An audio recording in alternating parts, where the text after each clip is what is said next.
Hello दोस्तों, मैं हूं doctor Zaki Jamal.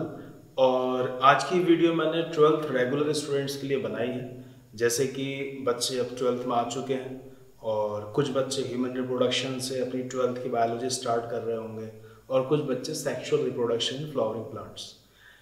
Human reproduction से रिलेटेड मैंने इंट्रोडक्शन एक वीडियो में दिया ताकि एक जनरल आपके जहन में माहौल बन सके कि इस चैप्टर को पढ़ने से पहले हमें किन बातों का ध्यान रखना चाहिए।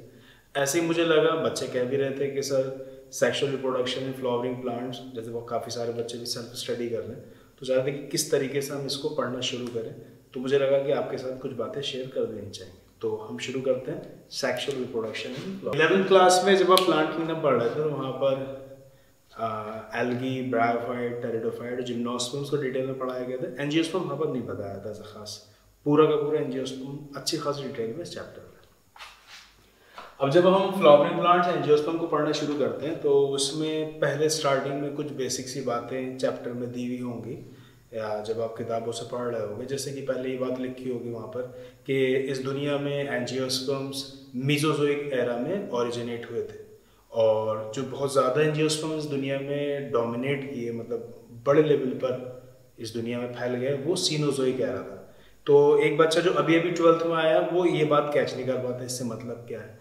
तो जब आप इवोल्यूशन चैप्टर पढ़ोगे तो वहाँ पर टीचर आपको ये बताएगा कि जब से ये अर्थ बनी है, जब यहाँ पर लाइफ भी नहीं थी, सिर्फ कुछ केमिकल रिएक्शन चल रही थी, केमिकल एवोल्यूशन कहा जाता है, तब से अब तक के समय को कई एरा में डिवाइड कर दिया गया है। उसमें जो स्टार्टिंग वाला समय था जब अर्थ पर लाइफ भी नहीं थी, उसे एजोइक कहा गया है ना।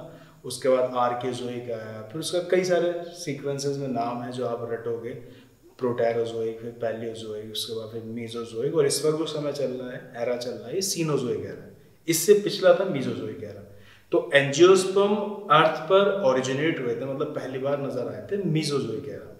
और जो गोल्डन पीरियड ऑफ एंजियोस्पर्म कहलाया था, यानी पूरी दुनिया में फैल चुके हैं, वो सीनोजोइक एरा है। इस वक्त जो समय चल रहा है वो सीनोजोइक एरा। एक लाइन तो ये। दूसरी बात यह आएगी कि sexual reproduction in flowering plant जो बताया था, कैमरेरियस ने बताया था। पुराने पेपर में ये बात पूछी भी जाती है, एक छोटी सी बात है, याद होना भी चाहिए सब। ठीक है। इसके अलावा ये जैसे कि सेक्सुअल रिप्रोडक्शन जरूरी भी है। जब सेक्सुअल रिप्रोडक्शन होगा तो अलग अलग तरीके के गैमीट्स में अलग अलग प्लांट्स के इंट्रैक्शन होगा, जिसकी वजह से जेनेटिक रिकॉम्बिनेशन होगा, जो कि एवोल्यूशन और वेरिएशन के लिए ज़रूरी भी है। इस तरीके से भी सवाल बन चुके। मैं सीधे टॉपिक पर आता हूँ। अब जैसे कि ये चैप्टर आपको सीखना है तो कुछ टर्म्स आएंगी चैप्टर के बीच बीच में, जैसे मेगास्पोरेंजियम, माइक्रोस्पोरेंजियम, मेगास्पोरोफिल, माइक्रोस्पोरोफिल। ये आपके थोड़े से क्लियर होंगे तो आपको चैप्टर पढ़ने में ही मजा आएगा। अगर आप सेल्फ स्टडी कर रहे हैं तो इस बात को मैं और कहूँगा कि आप ज़्यादा अच्छे से इसको सीख सकते हैं। तो वो तमाम टर्म्स आप आसानी से सीख सकते हो, चैप्टर पढ़ने में आपको मजा आएगा। अगर एक बाइसेक्सुअल फ्लावर का डायग्राम जो कि आप 9th-10th से बना रहे हो, एक बार बना के दोबारा प्रॉपर तरीके से टर्म को समझ लिया जाए। तो मैं बाइसेक्सुअल फ्लावर बनाता हूँ आपके सामने। बाइसेक्सुअल फ्लावर का मतलब जिसके अंदर मेल फीमेल सेक्स ऑर्गन दोनों नजर आ रहे होंगे, और फिर हम टॉपिक को समझ लेते हैं, है ना। तो अब हम बना लेते हैं बाइसेक्सुअल फ्लावर। फ्लावर का डायग्राम तो आप वैसे 10th क्लास से बना रहे हो तो आपको काफ़ी सारी चीज़ों का आइडिया पहले से ही होगा, है ना। मैं वही बातें दोबारा से एक बार आपके सामने रिपीट कर देता हूँ ताकि आप अच्छे से इस बात को समझ जाओ, है ना। ये सब आपकी बातें समझ में आ रही होंगी क्या बना है यार। एक बार पूरा डायग्राम बन जाए फिर हम इन टॉपिक्स को डिस्कस करें।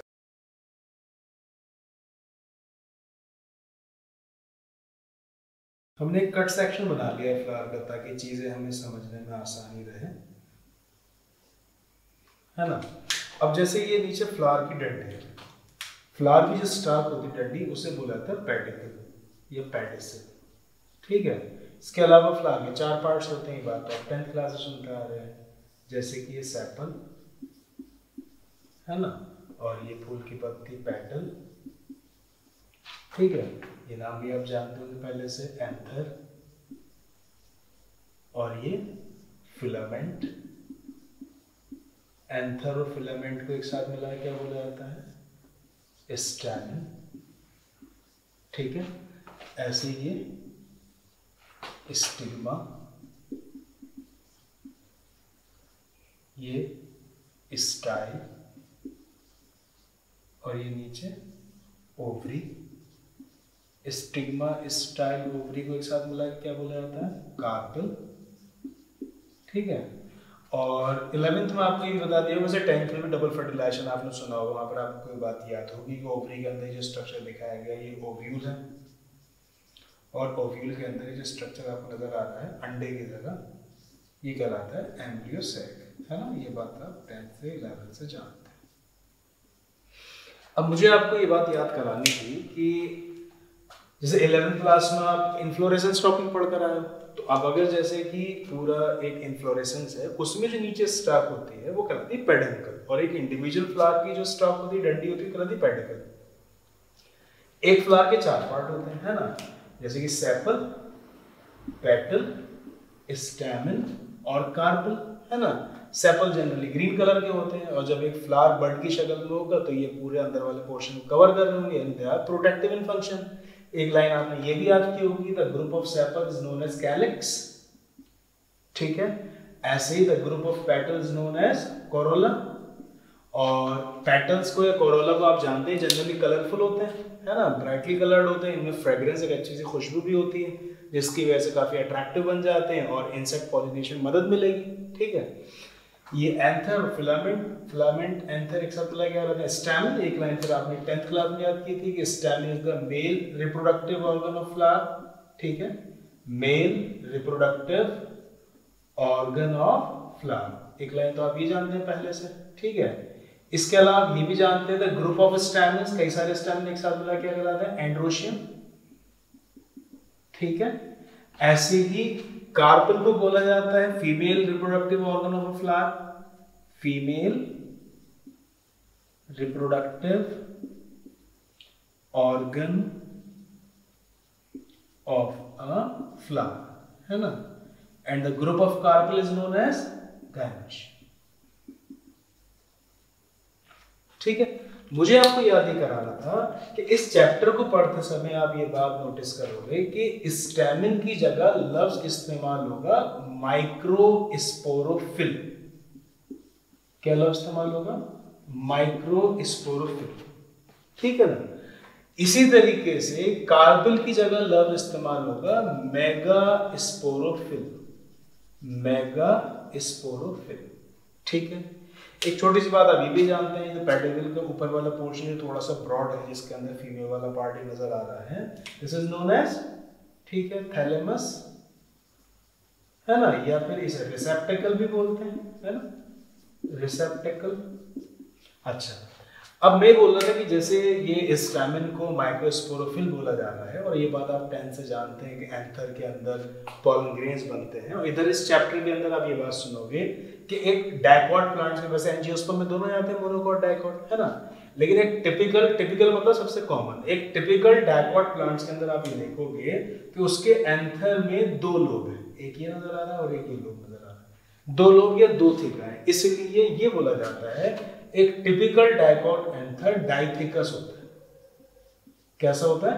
डाइथिकस, मतलब कि उसके अंदर 2 थिका या 2 लोब होते हैं। जनरली ये देखा जाता है कि हर एक लोब के अंदर 2 पॉलन सैक होते हैं, तो 2 लोब है तो टोटल पॉलन सैक कितने हो जाएंगे? 4, ठीक है। तो मैंने ये कहा भी कि एंथर के अंदर 2 लोब है, यानी 2 थिका है, और हर एक लोब के अंदर ये 2 छोटे छोटे गोल गोल स्ट्रक्चर बना रखे हैं, इन्हें बोला जाता है पॉलन सैक। मैं लिख देता हूँ, इसे बोला जाता है पॉलन सैक, ठीक है। आगे जब आप इस चैप्टर को डिटेल में पढ़ोगे तो आप ये बात समझोगे, दरअसल इसी पॉलन सैक के अंदर ही पॉलन ग्रेन्स बनते हैं, ठीक है ना। तो इसका मतलब ये हुआ कि पूरे एंथर में पॉलन ग्रेन्स नहीं बनते, पॉलन ग्रेन्स कहाँ बनते हैं? पॉलन सैक में। पॉलन ग्रेन्स कहाँ बनते हैं? पॉलन सैक, ठीक है। अब होता ये है कि जब आप इसका एंथर का डिटेल में स्ट्रक्चर कट सेक्शन पढ़ोगे तो वहां पर आपको ये बताया जाएगा कि इसके अंदर माइक्रोस्पोर मदर सेल होते हैं। माइक्रोस्पोर मदर सेल मतलब स्पोर्स बनाने वाले, माइक्रोस्पोर बनाने वाले सेल्स, उनमें मियोसिस होती है, फिर 1 से 4 माइक्रोस्पोर बनते हैं, मियोसिस के बाद बन रहे हैं यानी वो हैप्लॉइड ही होंगे, फिर वही माइक्रोस्पोर बाद में चेंज हो जाते हैं पॉलन ग्रेन्स में। एक बार फिर से सुनिए, मैं ये कह रहा था कि दरअसल हर एक एंथर के अंदर आपको, क्योंकि जनरली एक एंथर में 2 लोब नजर आएंगे यानी वो डाइथिकस होगा, और हर एक लोब के अंदर 2 पॉलन सैक नजर आएंगे, यानी टोटल पॉलन सैक कितने नजर आएंगे? 4। इसे एक सवाल तो आप ये याद करिए कि एक typical dicot anther is डाइथिकस and tetrasporangiate. Tetrasporangiate कहने से मतलब ये हुआ कि उसके अंदर 4 पोलन सैक होंगे। कितने पोलन सैक होंगे? 4। और डाइथिकस मतलब उसके अंदर 2 थीका या 2 लोब होंगे।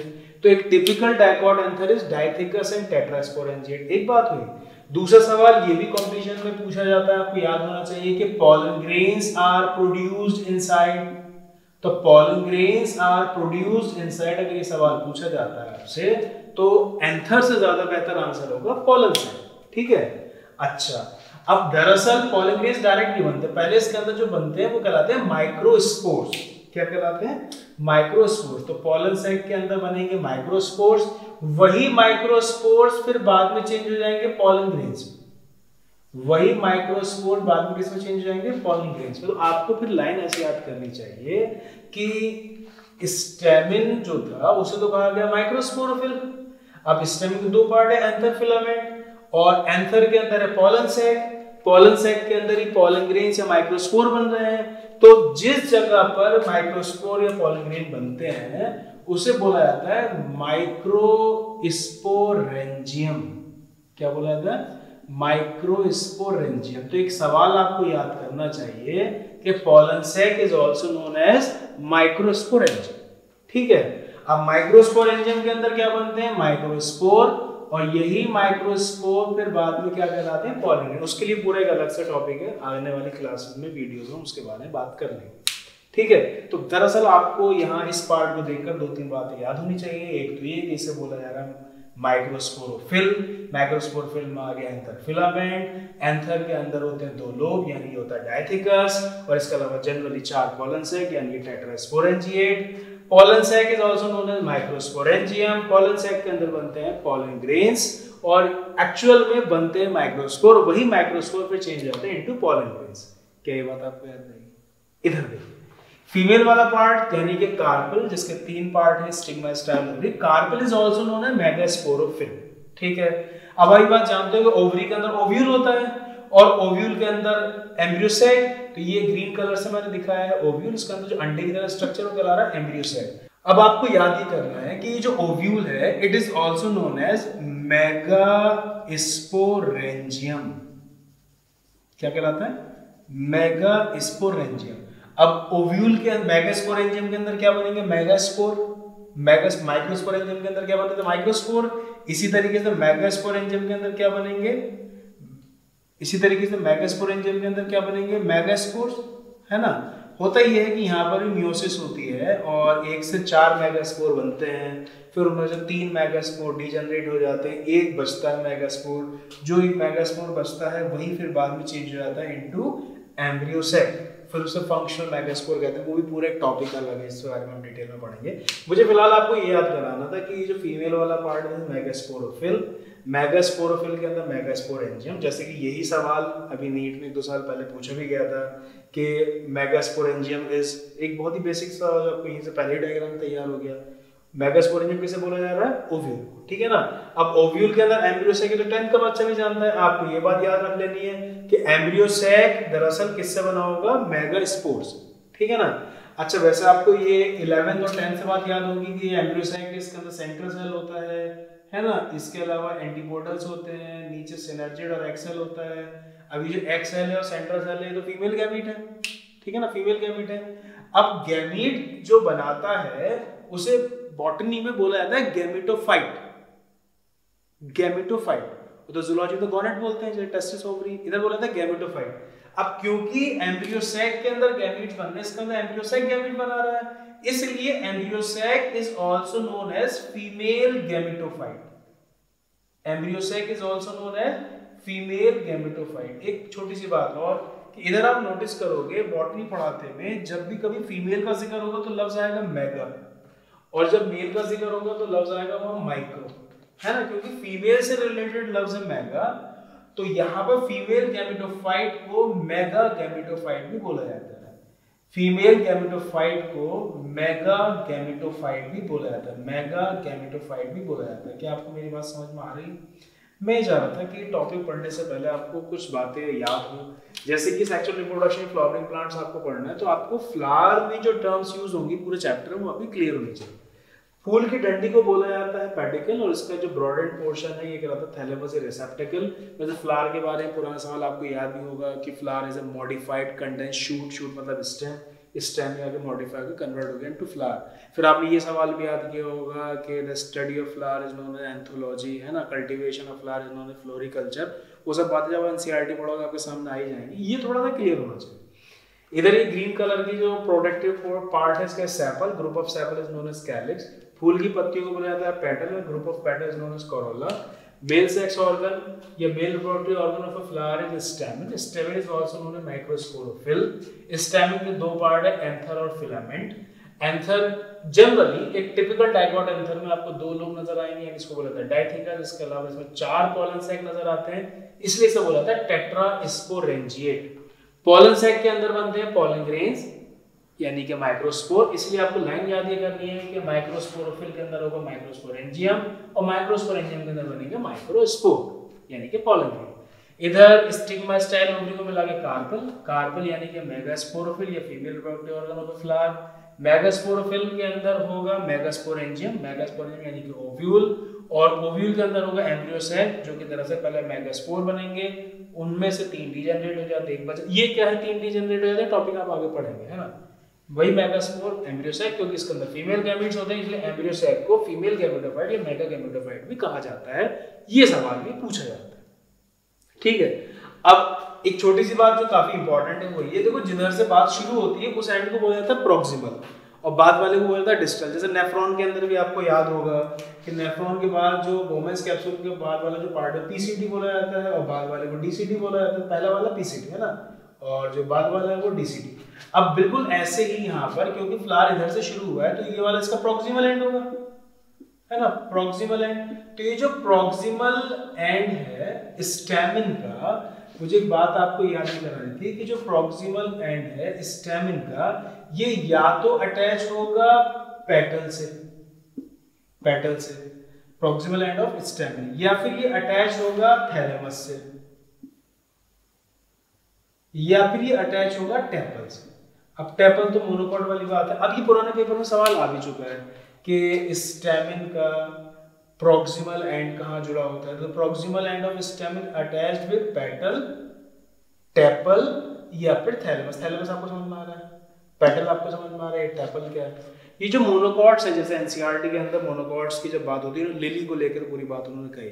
मोनोकॉट्स के अंदर ये देखा जाता है कि उनके अंदर सेपल और पेटल इनडिस्टिंग्विशेबल है, मतलब वो क्लियर कट अलग अलग दिखते नहीं। तो जब सेपल पेटल अलग अलग नहीं दिखते हैं तो उसके लिए फिर एक नाम आता है टेपल, टेपल। समझ में आ रही बात, ठीक है ना। जैसे group of sepal calyx, group of petal corolla, उसी तरीके से group of tepal is known as perianth, perianth वहां उसके लिए क्या लग जाता है पेरियथ। तो ये सब बातें आप चैप्टर के अंदर खैर सीख लेंगे आगे। मैं बस ये बताना चाह रहा था कि जैसे ये सवाल पूछा गया है कि the proximal end of stamen is attached with, तो वहां पर ऑप्शन दे रखा होगा पेटल, थैलेमस या फिर टेपल। और डिस्टल एंड किससे अटैच होगा, जाहिर सी बात है एंथर से।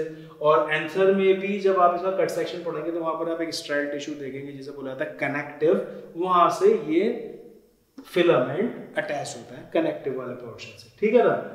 तो इतनी बात आपकी समझ में आ गई, ठीक है। अब जैसे कि टिपिकल डाइगोट एंथर अगर पूछा जाएगा तो आप बोलेंगे डाइथिकस यानी 2 लोब वाला है, टेट्रास्पोरेंजिएट। कुछ केसेस में ये भी देखा जाता है कि सिर्फ एक ही लोब वाला एंथर है, तो अगर एक ही लोब वाला एंथर है तो आप उसे बोलोगे मोनोथिकस, है ना, मोनोथिकस। अब मोनोथिकस में भी ये होगा कि वो जो एक लोब है उसके अंदर पॉलन सैक वैसे ही जैसे नॉर्मली होते हैं एक लोब में दो, तो अगर 2 पॉलन सैक होंगे तो फिर आप उसे बोलेंगे डाइस्पोरेंजिएट या बाइस्पोरेंजिएट। और अगर ऐसा होगा कि एक लोब है उसके अंदर एक ही पॉलन सैक है तो हम इसे बोलेंगे मोनोथिकस एंड मोनोस्पोरेंजिएट। फिर इनके एग्जाम्पल से सवाल बन जाते हैं, जैसे कि अगर वो मोनोथिकस और बाइस्पोरेंजिएट, इसमें कुछ एग्जाम्पल आपको याद करनी होंगी। मोनोथिकस मोनोस्पोरेंजिएट, इसमें कुछ एग्जाम्पल याद करनी, जैसे इधर एक फेमस एग्जाम्पल है आर्चयूथोबियम।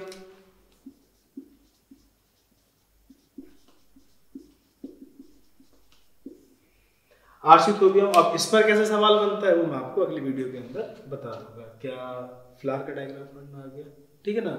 तो चैप्टर शुरू करने से पहले एक बार आप इस वीडियो को ध्यान से देख लेना, ताकि जब आप एनसीईआरटी की रीडिंग लगाना शुरू करो तो आपको जो टर्म्स बीच बीच में आए उन्हें समझने में, बात को समझने में कोई दिक्कत ना हो।